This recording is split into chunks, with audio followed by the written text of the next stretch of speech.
You look like a stray black dog somebody beat blind. Todd Wilson. Who let you off the leash?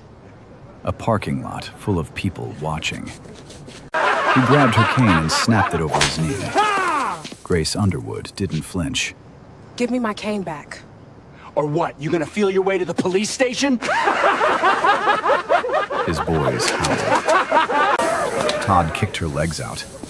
Grace hit the concrete face first. Your mama should have drowned you at birth. Blind and black, God made you twice worthless! 30 people watched. Not one moved. Grace lay there for 3 seconds. Then she picked up both pieces of that cane, stood up. Because what happened next? Todd Wilson and every one of his boys wished they'd never touched that cane. And they'll carry the proof for the rest of their lives. Macon, Georgia.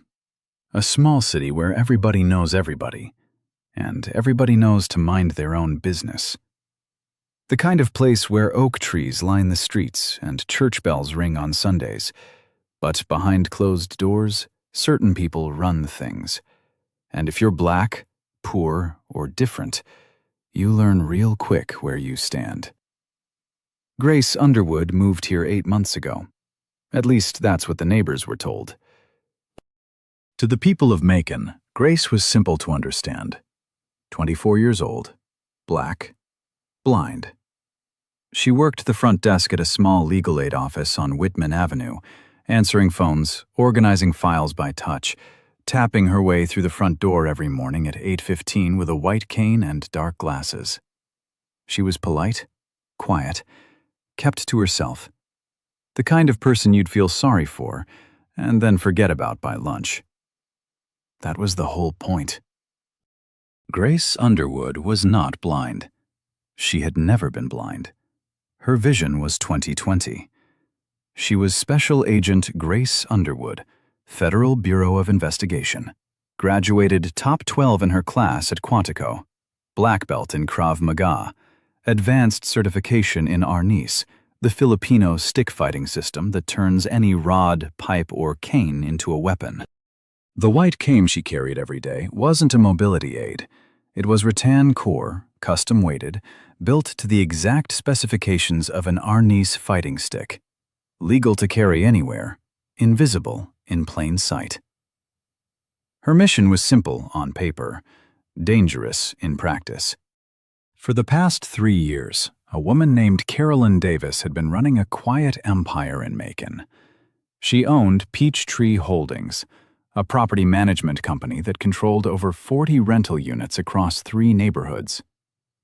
On the surface, she was a businesswoman, respected, connected. She sat on 2 city committees and donated to the Children's Hospital every Christmas. Underneath, Carolyn was something else entirely. She had a system. Her brother, Todd Wilson, ex-bouncer, 2 prior assault charges, both pleaded down, ran a crew of 5 or 6 guys. Derek Moore, the most violent. Kyle Brown, built like a linebacker. Shane Taylor always had his phone out recording. Plus 2 or 3 others who rotated in. Their job was simple. Make life unbearable for black residents in the neighborhoods Carolyn wanted to buy. Harassment, property damage, intimidation. Nothing quite bad enough to make headlines, but enough to make people pack up and leave. Once they left, Carolyn bought the properties at rock-bottom prices. Then she flipped them to developers for 3 times the cost, using city contracts approved by Councilman Brad Anderson, who got a cut of every deal. 6 years.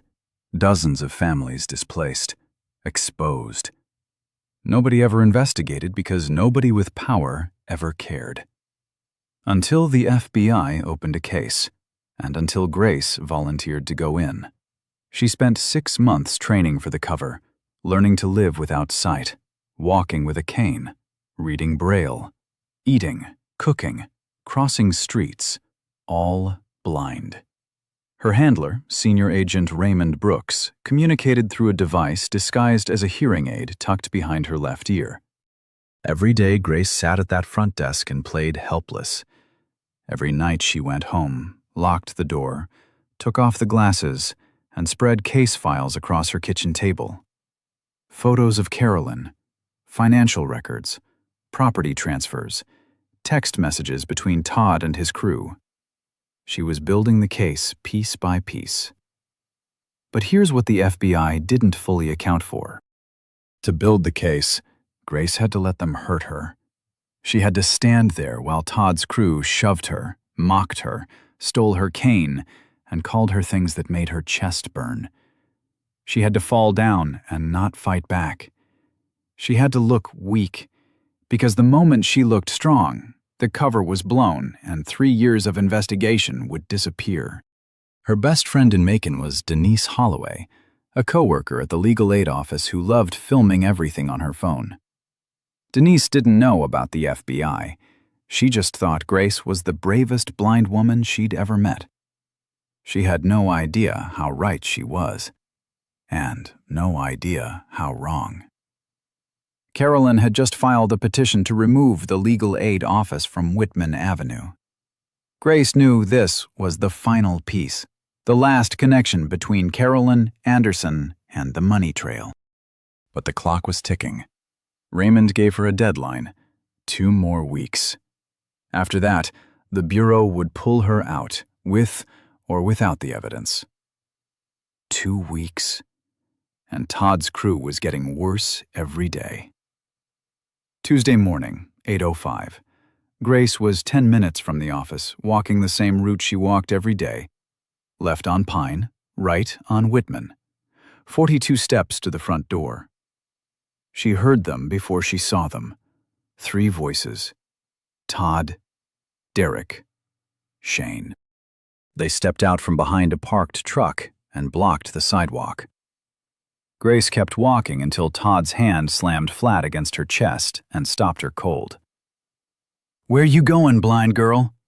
Ain't nobody opened that door for you yet." Grace gripped her cane.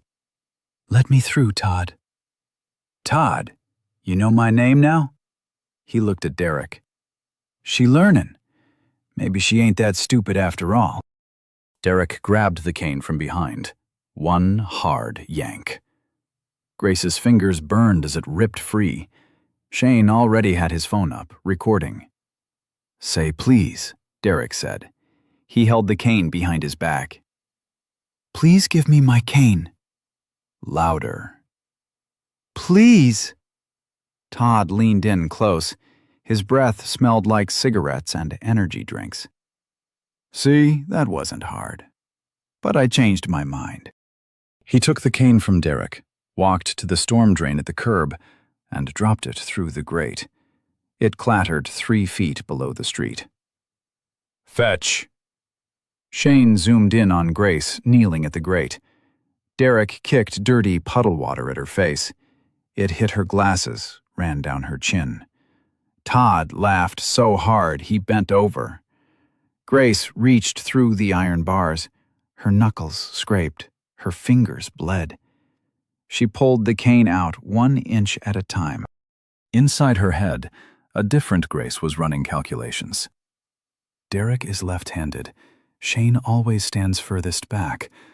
Todd drops his right shoulder before he shoves. 3 targets. I can end this in 4 seconds. But 8 months of work. Exposed families. Exposed records. A case that could put Carolyn Davis away for 20 years. She swallowed it. All of it. Stood up with a muddy cane and a bleeding hand, and kept walking. Behind her, Todd called Carolyn. "We rattled her good." Carolyn's voice came through crisp. "Good. Do it again tomorrow. I want her gone by the end of the month." Grace heard every word. Not through the phone. Through the listening device she'd planted in Todd's truck 2 weeks ago. That night, she called Raymond. "They're escalating. Carolyn's pushing a timeline. I need them to attack me in public, on camera, in front of witnesses. That's the only evidence that closes this." Raymond paused. "How much more can you take?" Grace looked at her bleeding hand. "Enough." The next 2 weeks were the longest of Grace's life. Week 1 started with Kyle Brown. Grace was crossing Elm Street on her way to the grocery store. She heard heavy footsteps, fast, deliberate, coming from behind. Kyle didn't say a word. He just lowered his shoulder and slammed into her like she was a tackling dummy. Grace flew off the curb. Her knees hit the asphalt. Her cane snapped in half under Kyle's boot. Cars honked. A woman gasped from across the street, but kept walking. Kyle stood over her. "Oops, didn't see you there." He laughed at his own joke and walked away. Grace knelt on the road, holding 2 pieces of a broken cane, blood running down both shins. She had to request a replacement cane from the FBI, her 3rd in 8 months. Raymond shipped it overnight, disguised inside an Amazon box. 3 days later, Shane Taylor posted a video. He'd been following Grace for a week with his phone. Every stumble, every moment she reached for a wall or misjudged a step, he edited it together with trap music and text overlays. "Blind girl lost again," and "Somebody come get your girl." He posted it to TikTok. 50,000 views in 2 days. Derek Moore commented first, "Next time I'll walk her with a leash." Todd replied with 3 crying laughing emojis. Carolyn shared the video from an anonymous account she thought nobody could trace. But Grace had already flagged every alias Carolyn used online. Another piece of evidence, another file in the case. But evidence doesn't stop bruises. Week 2 was worse. Thursday afternoon, Grace was leaving the grocery store with a bag in one hand and her cane in the other. All 5 of them were waiting. Todd, Derek, Kyle, Shane, and a 5th guy Grace had cataloged as Jimmy, last name unknown, rotating member, always quiet, always followed orders.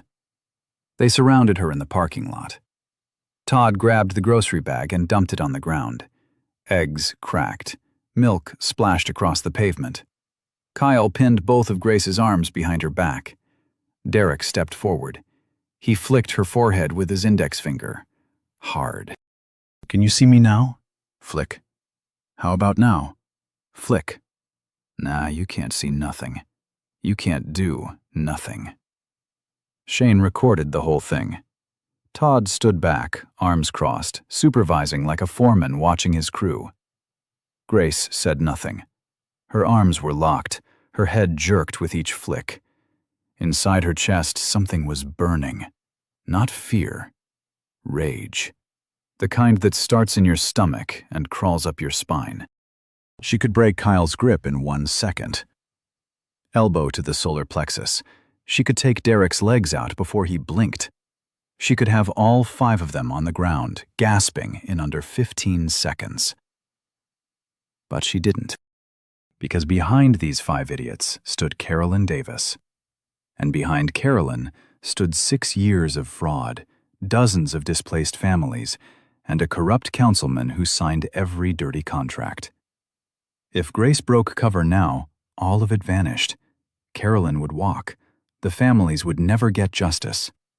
So Grace stood there and took it. Kyle released her. Todd kicked the spilled milk toward her feet. "Clean it up, blind girl. That's all you're good for." They left laughing. The store owner watched through the window, then pulled down the blinds. That night, the community whispered, but did nothing. An elderly neighbor, Mrs. Patterson, knocked on Grace's door. She brought a plate of cornbread and a quiet warning. "Baby, just move away. I've seen what they do. They ran off the Henderson family last year, the Carters before that. You can't win against these people." Grace took the cornbread, smiled. "Thank you, ma'am. I'll be okay." She closed the door, leaned against it, took off the glasses. Her eyes, sharp, clear, seeing everything, stared at the ceiling. She whispered to herself, "Every bruise is evidence. Every video is a count on the indictment. Hold on. Meanwhile, Denise was getting suspicious. It started small.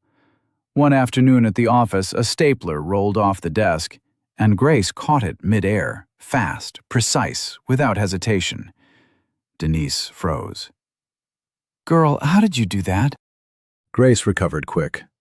"Heard it falling. You develop reflexes when you can't see." Denise nodded, but she didn't look convinced. A few days later, they were walking together when a kid on a bicycle came flying around a corner. Grace sidestepped, perfectly, smoothly, a full second before the bike reached her, as if she saw it coming. Denise said nothing. But that night, she watched the parking lot video again, slowed it down, frame by frame.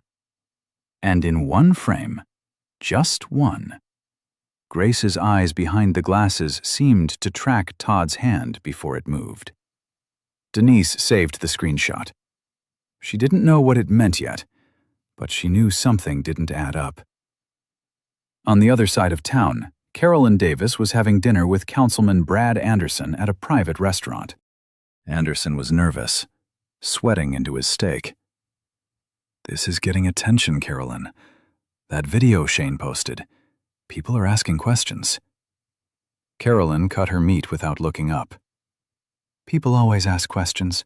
Nobody ever does anything. That's how this works, Brad." "And if someone does?" Carolyn put her fork down, looked him dead in the eyes. "Who's going to do something? The blind black girl?" She smiled. "She can't even hold on to her own cane." Grace wasn't at that dinner, but the listening device inside Carolyn's handbag, planted 3 weeks earlier during a staged collision on the sidewalk, recorded every word. Another file. Another nail in the coffin. The next morning, Todd called a meeting with his crew. Carolyn had just announced a neighborhood block party, a PR event to show community unity. Todd had different plans. He gathered the boys in his garage. Derek, Kyle, Shane, Jimmy, plus a sixth, a new guy, broad-shouldered, who went by the name Briggs. "Saturday night," Todd said. "The block party. She'll be there. We finish this in front of everyone. Show the whole neighborhood who runs things around here." Derek cracked his knuckles. "All 6 of us?" "All 6. Make it loud. Make it public. I want every person on that block to see what happens when you don't leave when you're told." Grace was listening. Not through a device this time. Raymond had intercepted Todd's phone that morning.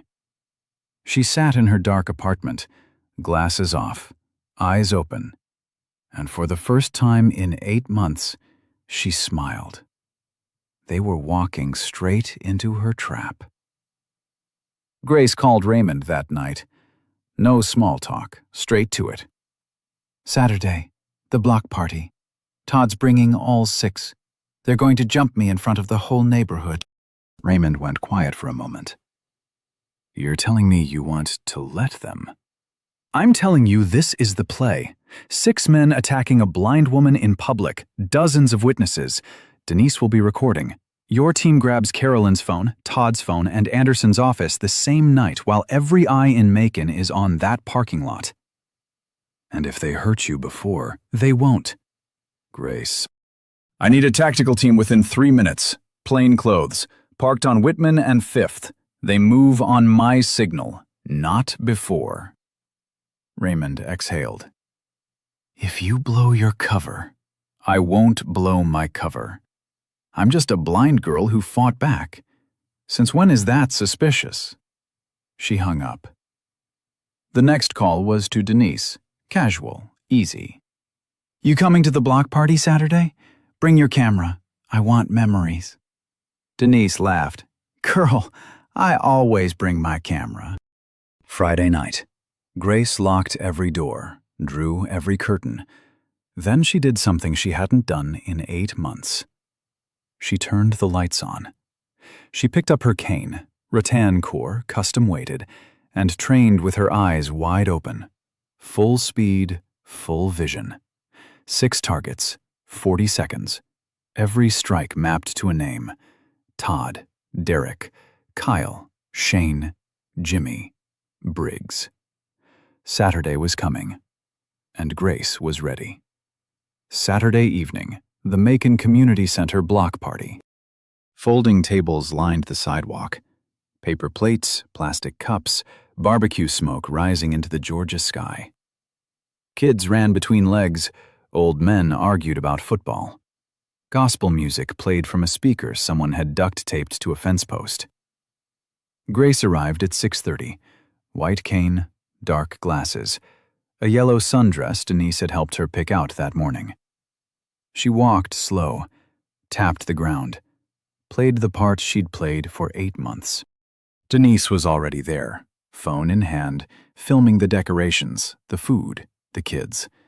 She pointed the camera at Grace and smiled. "There she is, looking good, girl." Grace smiled back, but behind the glasses, her eyes swept the lot. She counted heads, located exits, clocked the FBI plainclothes van parked on the corner of Whitman and 5th, right where she told Raymond.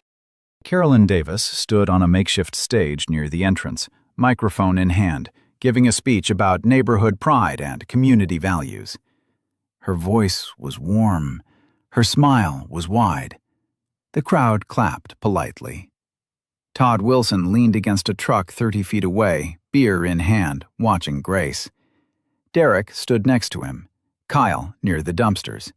Shane sat on a bench, phone already out. Jimmy and Briggs lingered by the alley between 2 buildings.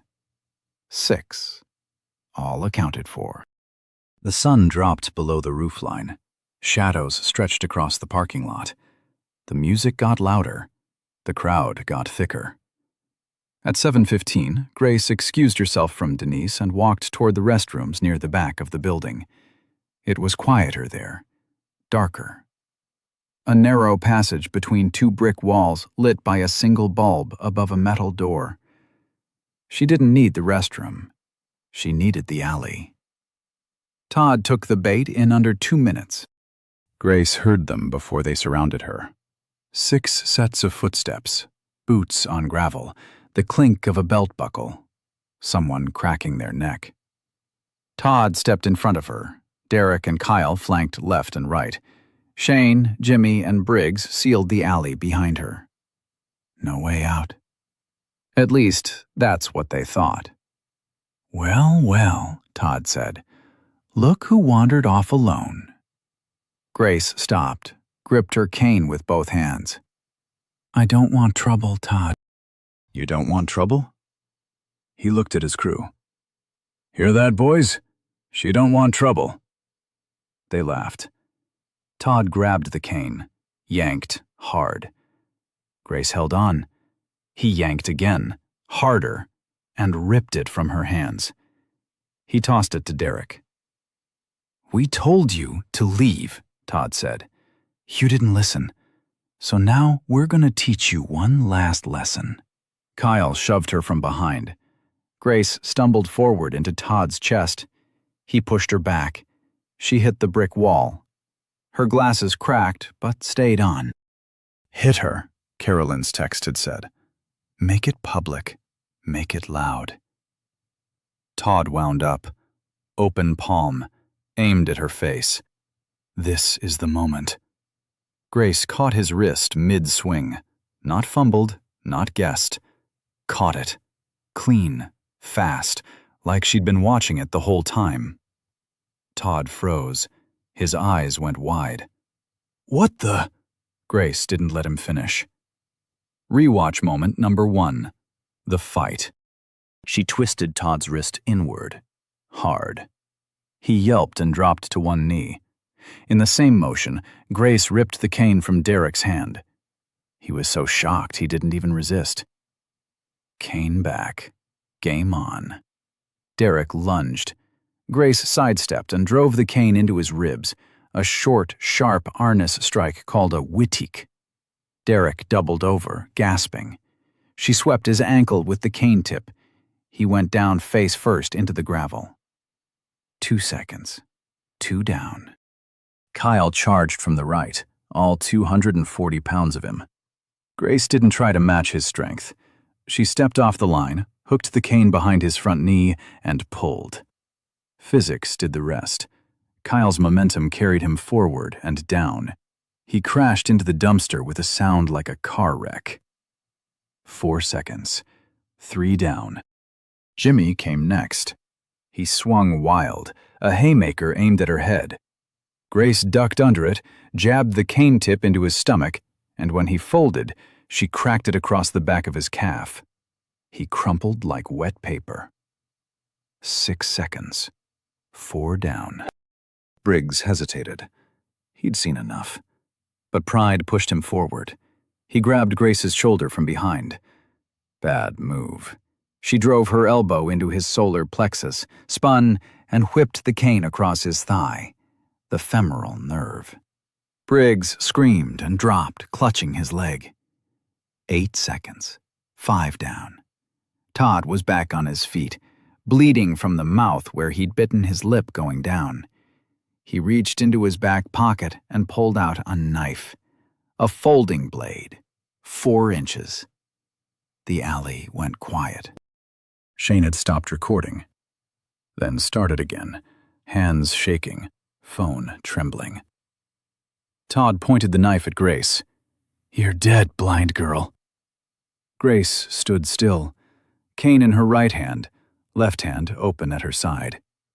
She tilted her head like she was listening, still playing blind, still in character. Todd lunged. Grace parried the knife hand with the cane, a textbook Arnie's disarm called Snake. The blade spun out of Todd's grip and clattered across the concrete. Before he could react, she drove the cane into his chest, swept both legs, and put him flat on his back. The cane tip pressed against his throat. 10 seconds. 6 down. Todd lay on the ground, wheezing. Derek groaned in the gravel. Kyle sat against the dumpster, holding his knee. Jimmy was curled up. Briggs hadn't moved. The knife lay 5 feet away, untouched. Shane, the cameraman, stood at the mouth of the alley, phone still up, hands still shaking. He looked at Grace. She turned her head toward him. He ran. Grace stood alone in that alley, 6 men on the ground around her. She wasn't breathing hard. She wasn't shaking. She adjusted her cracked glasses, tapped her cane twice on the ground, and walked back toward the music like nothing happened. Denise met her at the corner. She'd heard the noise. She looked past Grace and saw the bodies in the alley. Her mouth fell open. "Grace, what? How?" "They grabbed me," Grace said quietly. "I just reacted." Denise looked at her phone. She'd been recording ambient footage of the party when the noise started. She turned the camera toward the alley just in time to catch the last 15 seconds. Todd on the ground, knife on the concrete. Grace walking away with a cracked pair of glasses and a steady hand. That clip hit the internet at 9:43 p.m. By midnight, 500,000 views. By Sunday morning, 2 million. By Monday, 5 million and climbing. Hashtag Cane Girl trended on every platform. Hashtag Blind Warrior followed. Martial arts channels broke down the footage frame by frame. Krav Maga instructors called it textbook. Arnis masters called it beautiful. But the comment that spread fastest wasn't praise. It was a question. How does a blind woman know exactly where 6 men are standing? The internet was asking. Denise was asking. And somewhere in a quiet office, Carolyn Davis was asking too. Grace sat in her apartment that night, glasses off, eyes open, reading every comment on a screen she wasn't supposed to be able to see. Her phone buzzed. Raymond. "The video complicates everything. Headquarters wants to pull you out." Grace typed back. 72 hours. That's all I need. Monday morning, 48 hours after the block party. Carolyn Davis sat in the office of her attorney, a man named Richard Foster. Expensive suit, corner office, the kind of lawyer who made problems disappear for people who could afford it. Carolyn slid her phone across the desk. The video. 5 million views and climbing. "I want her arrested," Carolyn said. "Assault, battery, all 6 victims willing to testify." Foster watched the clip twice. "This is edited?" "Shane recorded the whole thing, but we only need the part where she's swinging." Foster nodded slowly. "We cut the first 30 seconds. Start from where she grabs the cane. No context, no provocation. Just a woman beating 6 men with a stick." Exactly. By noon, Todd Wilson and all 5 of his crew had filed police reports. Assault with a deadly weapon, coordinated statements. Same story. They were at the block party, minding their own business, when Grace Underwood attacked them unprovoked with her cane. Todd showed photographs of his swollen wrist. Derek lifted his shirt for the camera, purple bruises across his ribs. Kyle limped into the station on crutches. They looked like victims. They sounded like victims. The edited video hit cable news by dinner time. A blonde anchor introduced the segment with a graphic that read, "Blind woman or trained fighter?" The clip played, starting mid-fight. No shove, no knife, no 6 men surrounding one woman. Just Grace swinging a cane with terrifying precision while bodies fell around her. "Tonight, questions are swirling around a viral video from Macon, Georgia," the anchor said. "Was this self-defense or a calculated attack?" Online, the narrative split in half. One side screamed hero, #CaneGirl, #StandWithGrace. Disability rights groups called it the most powerful self-defense clip they'd ever seen. The other side screamed fraud. "She's not blind. No blind person fights like that. She's trained military. This was a setup." Comments piled up by the thousands. Angry, suspicious, relentless. Tuesday morning. 2 police officers knocked on Grace's door at 7 a.m. "Grace Underwood, you're under arrest for aggravated assault." Handcuffs, back of a squad car, booking, fingerprints, mugshot. The whole thing took 3 hours. She was released on bond by noon. But the damage was already done. By the time she walked out of the station, Reverend James Moore had left a voicemail. "Grace, I'm sorry. The board voted this morning. You're suspended from the office pending the investigation. My hands are tied." Her desk was already cleared. Denise picked her up outside the station. The car ride was quiet for 6 blocks before Denise finally spoke. "Grace, I need to ask you something, and I need you to be honest with me." "Ask." "Can you see?" The car was silent.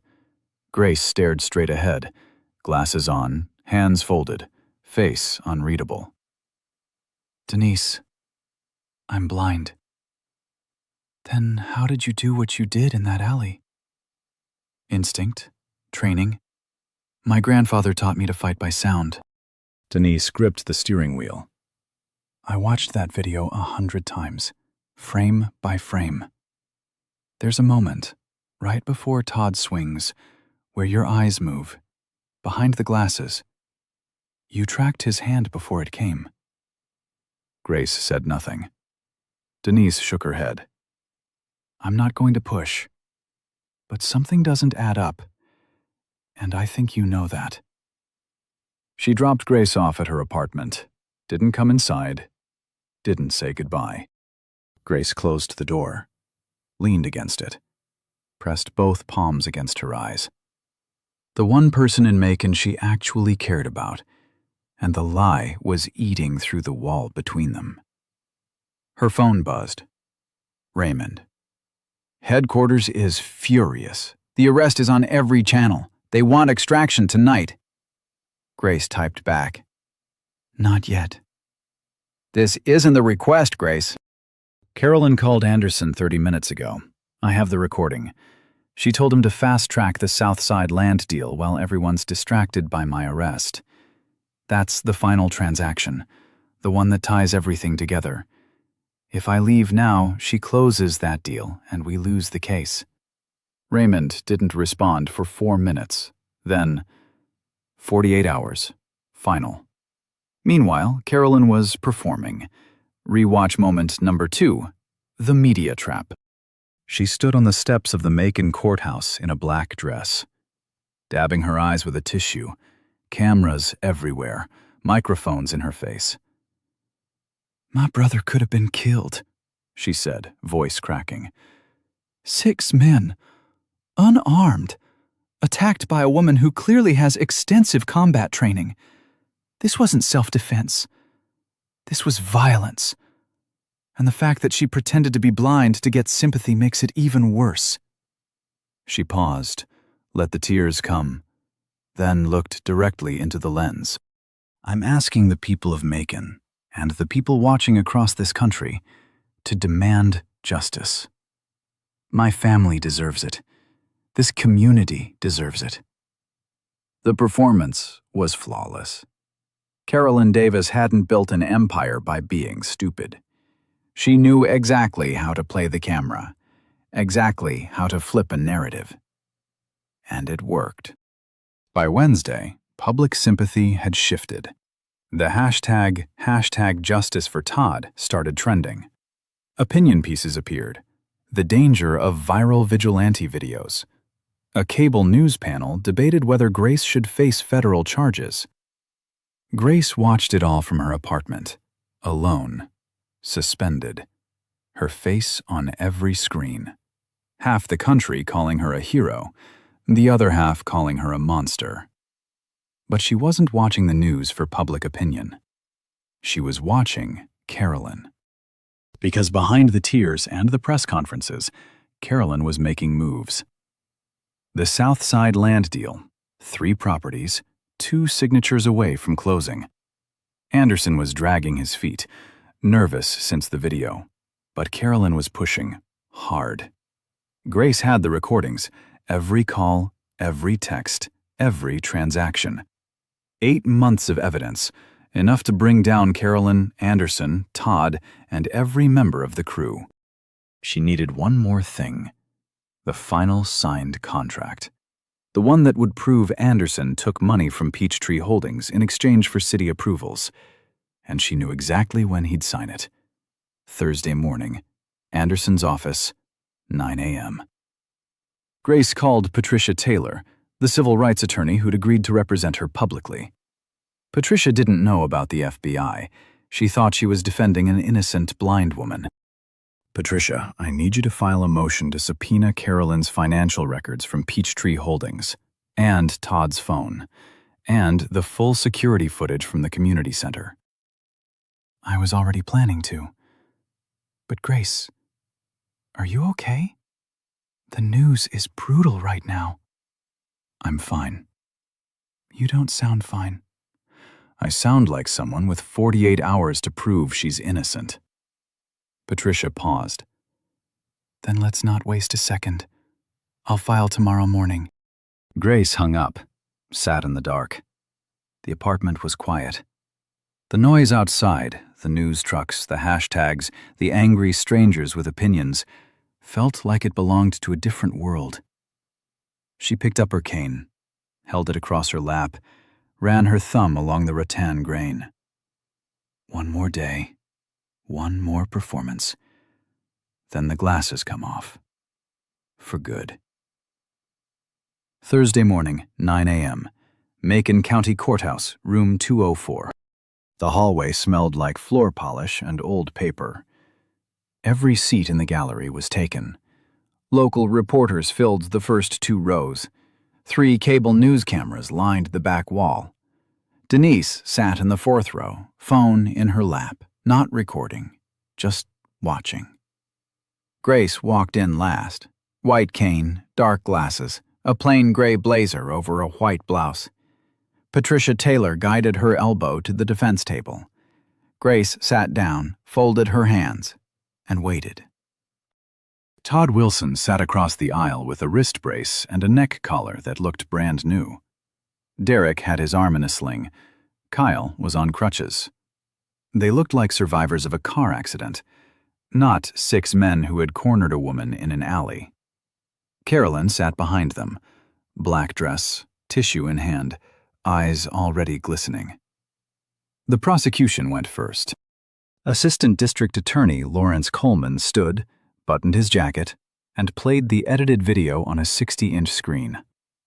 No context, no beginning, just Grace, cane in hand, systematically dropping 6 men in 10 seconds. The courtroom gasped. A woman in the gallery covered her mouth.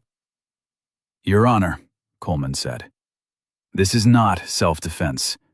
This is a trained combatant who used a weapon disguised as a mobility aid to assault 6 unarmed men at a community event."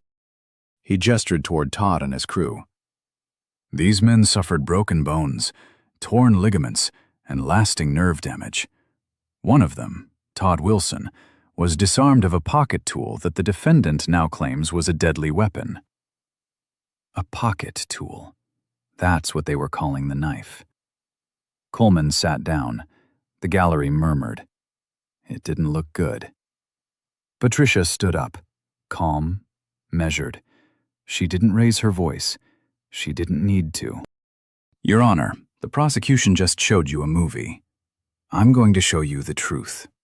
She played Denise's unedited footage, full clip, from the beginning.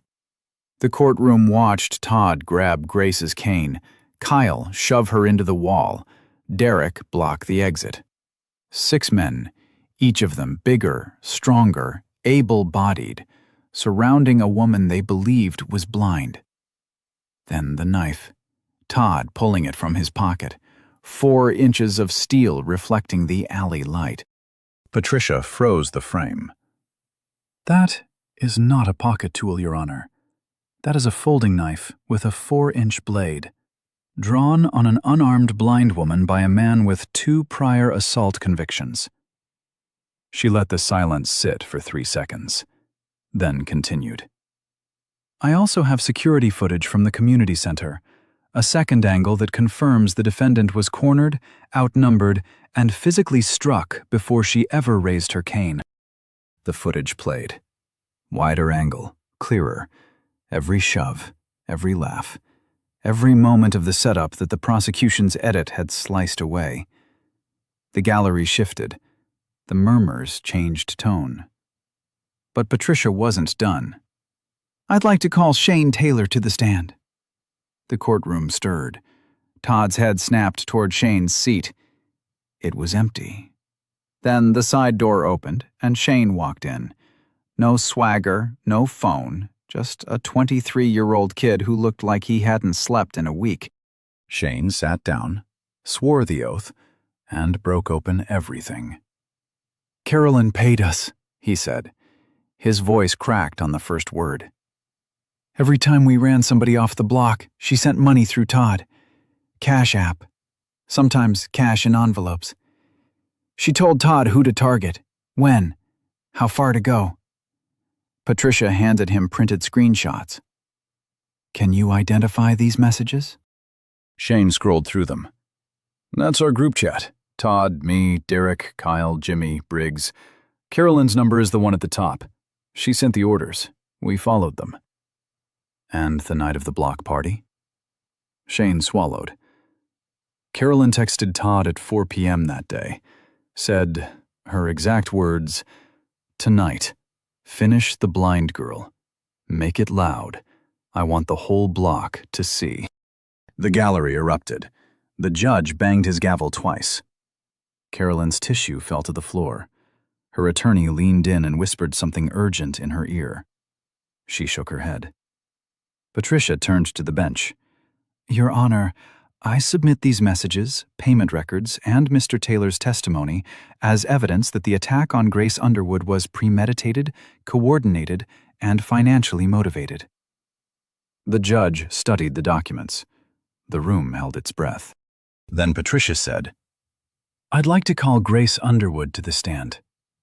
Grace stood, tapped her cane to the witness box, sat down, folded her hands. Coleman leaned forward.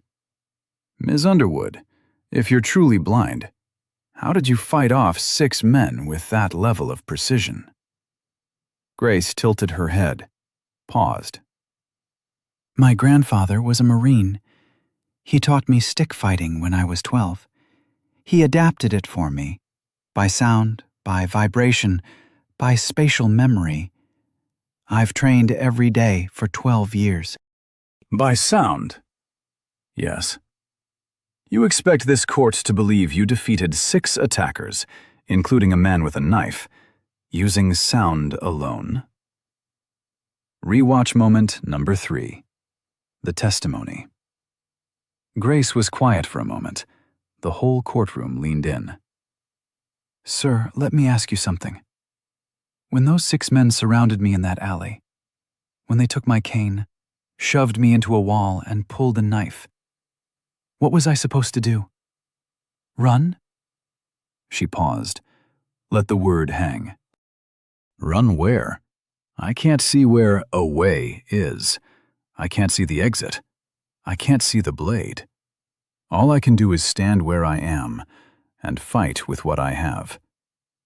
Silence. Complete. The kind that presses against your eardrums. Denise was crying in the 4th row. A reporter lowered her pen. Even Coleman looked down at his table. The judge cleared his throat, began to speak. And then the door at the back of the courtroom opened. 4 people walked in. Dark suits, credentials clipped to their belts. The first was a tall man with gray temples and a calm expression that said he'd walked into 100 courtrooms and owned every one of them. Senior Agent Raymond Brooks, FBI. Behind him, 3 agents carrying sealed file boxes. Raymond approached the bench. "Your Honor, I apologize for the interruption. My name is Senior Special Agent Raymond Brooks, Federal Bureau of Investigation. I'm here under authority of a federal warrant issued this morning by the U.S. District Court for the Middle District of Georgia." He turned to face the gallery. "Grace Underwood is not a blind receptionist. She is Special Agent Grace Underwood, assigned to our Civil Rights Division. She has been embedded in this community for the past 8 months as part of a federal investigation into systemic housing fraud, civil rights violations, and public corruption." The courtroom didn't gasp. It froze. Every mouth, every breath, every thought suspended. Grace stood up from the witness box, slowly, deliberately. She reached up and removed the dark glasses. Her eyes were open, clear, sharp. She looked across the courtroom, not searching, not guessing, and locked her gaze directly onto Carolyn Davis. Carolyn's face went white. Her lips moved, but no sound came out. Then, barely a whisper, You can see?" Grace didn't blink. "I've seen everything. From day 1. Raymond set the file boxes on the prosecution's table. These contain 8 months of surveillance recordings, financial transaction records, intercepted communications between Carolyn Davis and Councilman Brad Anderson, and documented evidence of coordinated intimidation targeting black residents in 3 Macon neighborhoods. 2 agents moved to Todd. Handcuffs. Click. Derek next. Click. Kyle didn't resist. Jimmy put his hands up before they reached him. Briggs was already crying. A 5th agent approached Carolyn Davis. She stood up before he reached her, straightened her black dress, lifted her chin. She still had the tissue in her hand. "You have the right to remain silent," the agent said. At the back of the courtroom, Brad Anderson tried to slip out the side door. An agent was already there. "Councilman Anderson, please come with us." The judge sat back in his chair. He looked at Grace, standing in the witness box, glasses in her hand, eyes open for the first time in public, and shook his head slowly. All charges against the defendant are dismissed. The gavel came down, and the courtroom broke open. Applause, shouting, cameras flashing, reporters yelling questions. Denise sat frozen in her seat, tears streaming, both hands covering her mouth. Grace stepped down from the witness box. She walked straight to Denise. The crowd parted. Denise looked up at her. You lied to me. I know. 8 months. I know. Was any of it real? Grace knelt down, took Denise's hands, looked her in the eyes, for the first time with nothing between them. Every single moment. The friendship, the laughter, the cornbread runs, all of it. The only thing that wasn't real was the blindness. Everything else, everything that mattered, that was me. Denise broke. She pulled Grace in and held on. The cameras caught it. The crowd went quiet. And for 10 seconds, in the middle of a courtroom that had just exploded, 2 women held each other, and the whole world watched. The footage from that courtroom hit the internet before Grace even walked out the front door. Not the fight video, not the edited clip. The moment she took off the glasses. The moment her eyes, clear, sharp, seeing, locked onto Carolyn Davis, and the whole room understood. That clip alone pulled 80 million views in 72 hours. But the aftermath moved even faster. Todd Wilson was charged with assault, criminal harassment, intimidation, and conspiracy. His bail was denied. Derek Moore, Kyle Brown, and Jimmy caught the same charges, plus organized intimidation under Georgia state law. Briggs, the newest member, flipped within 24 hours and gave a full statement. Shane Taylor, the one who walked into that courtroom and told the truth, received a reduced sentence in exchange for his cooperation. He was the first domino, and he knew it. Carolyn Davis faced the heaviest count. Federal charges, wire fraud, public corruption, conspiracy to violate civil rights, racketeering tied to the systematic displacement of black families across 3 Macon neighborhoods over 6 years. The U.S. Attorney's Office estimated the total fraud at over $14 million. She was denied bail. Her attorney filed 3 appeals. All 3 were rejected. Peachtree Holdings, her property empire, was seized by federal order. 42 rental units, 3 commercial properties, every single asset frozen pending trial. The company that had terrorized an entire community was gone overnight. Councilman Brad Anderson didn't even try to fight. He resigned the morning after the arrests. By afternoon, he was in a federal building with his own attorney negotiating a cooperation deal. He gave up names, dates, account numbers, and signed contracts, including the South Side land deal that Grace had spent her final 48 hours waiting for. That signature was the last nail, the one that connected every dollar, every threat, every family that was pushed out of their home. The nonprofit Legal Aid Office on Whitman Avenue reopened the following Monday. The board issued a public apology to Grace. Reverend James Moore stood at the front desk, Grace's old desk, and read a statement to the local news. We failed her.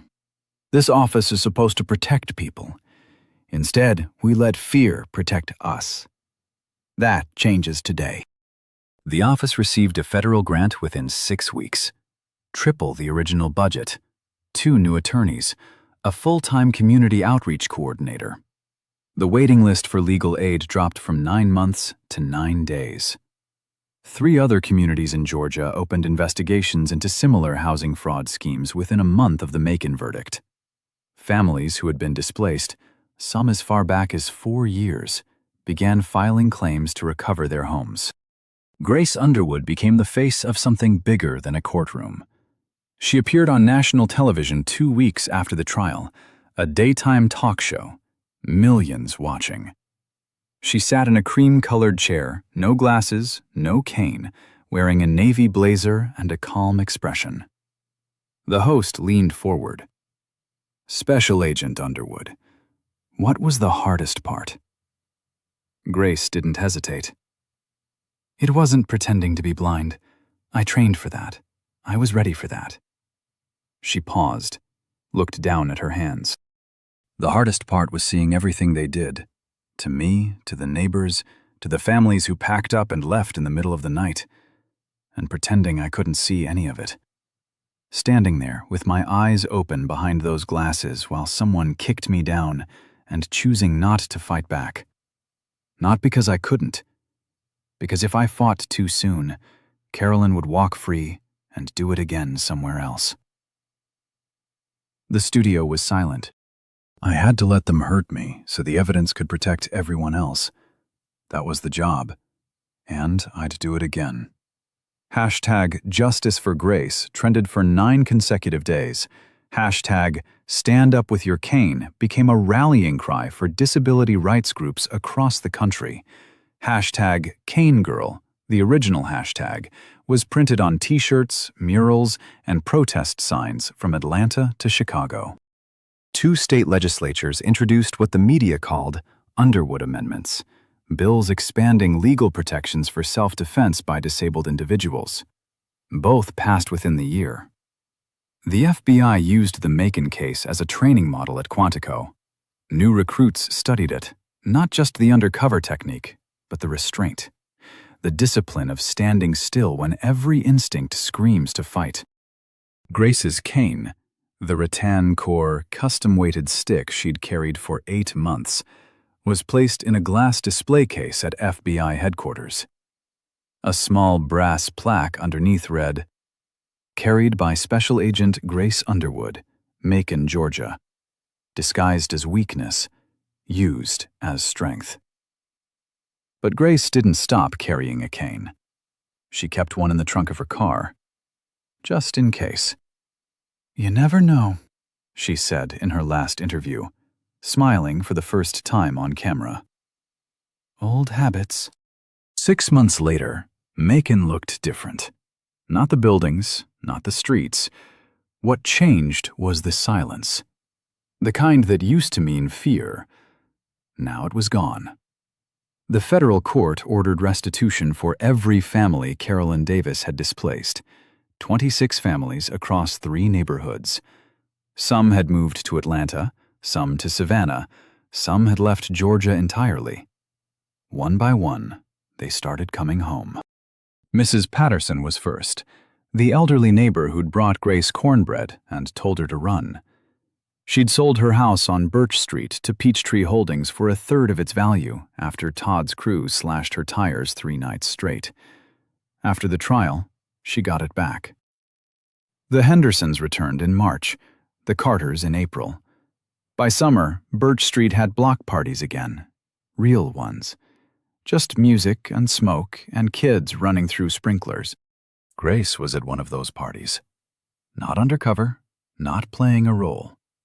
Just standing in the grass with a paper plate, talking to neighbors who finally knew her real name. Denise was next to her, camera in hand, always. Their friendship didn't heal overnight. Weeks of silence after the trial. Denise was hurt, not by the mission, but by the lie. 8 months of believing she was protecting a blind woman who didn't need protecting. Grace didn't let go. She showed up at Denise's door with takeout and no excuses. "I can't undo the lie. But every time you stood up for me, you weren't protecting a cover story. You were protecting a real person who was really getting hurt. That was never fake." A week later, Denise called. 4 words. "I have an idea." They founded the Underwood Holloway Project, a nonprofit documenting civil rights abuses in small communities across the South. Denise ran operations. Grace consulted on investigations. Grace also opened the Underwood Method, free self-defense classes in community centers, 4 cities the first year. Every class open to women, disabled individuals, and anyone ever told they were too weak to fight back. She taught with a cane, always a cane. Carolyn Davis was convicted on all federal counts. 18 years. Todd Wilson, 12. Derek Moore, 8. Kyle Brown, 6. Jimmy and Briggs, 4 each. Brad Anderson, 5 years and a lifetime ban from public office. Shane Taylor served 11 months. When he got out, he enrolled in community college. He never spoke to Todd again. The cane sits in a glass case at FBI headquarters. The brass plaque reads, "Carried by Special Agent Grace Underwood, Macon, Georgia. Disguised as weakness, used as strength." But if you visit Grace at one of her classes, you'll see another cane, rattan core, custom weighted, leaning against the wall. "Just in case," she says. Then she smiles. Now I want to hear from you. Have you ever been counted out? Tell me in the comments. Share this with someone who needs to hear it. Hit subscribe, ring the bell. Stories like Grace's don't get told unless people like you keep showing up. That cane now sits in the last case at FBI headquarters. The plaque reads, "Disguised as weakness, used as strength." Ray saw everything, every shot, every slur, every neighbor pulling down their blinds, and she chose every single day not to fly back. Not because she couldn't, because 26 displaced families exhausted more than she deserved relief. That's what strength really looked like. Not the 10 seconds in that alley, the 8 months before it, standing still when everything inside you is screaming to scream, and in this, she had no badge, no mission, no orders. She just saw someone getting hurt and refused to look away. Sometimes, the person without the plan is the one with the most courage. Weakness isn't falling down. Weakness is watching someone fall and choosing to be comfortable. 30 people stood in that parking lot. Not one moved. And that's the part that stayed with me. Because it's easy to say you go do something. But when the moment comes, when it's real, when it's loud, when there's risk, will you be the one who steps forward, or the one who remember it later and wishes you had? Tell me in the comments. It risks